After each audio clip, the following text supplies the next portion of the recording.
একজন বৃদ্ধ লোক ও তার স্ত্রী অনেক কষ্ট করে ছোট ছোট চায়ের পাত্র টিপট বানাতেন। এই টিপটগুলোর বিশেষত্ব ছিল এতে চা ঢাললে এগুলোর রং বদলে যেত।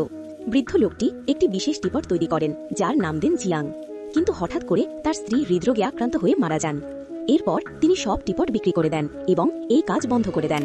এক দোকানদার সব টিপট কিনে নেয় এবং তার ক্রেতাদের এই বিশেষত্ব দেখান যে চা ঢাললে টিপটগুলোর রং পরিবর্তন হয়।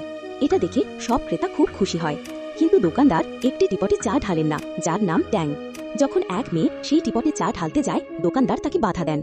তিনি বলেন, এই টিপটের রং বদলায় না, এটা আমার পছন্দ নয়, আমি একদিন এটাকে ফেলে দেব। রাতে সব টিপট জীবন্ত হয়ে ওঠে। ট্যাং খুব দুষ্ট, তাই সে অন্য টিপটদের বিরক্ত করতে থাকে।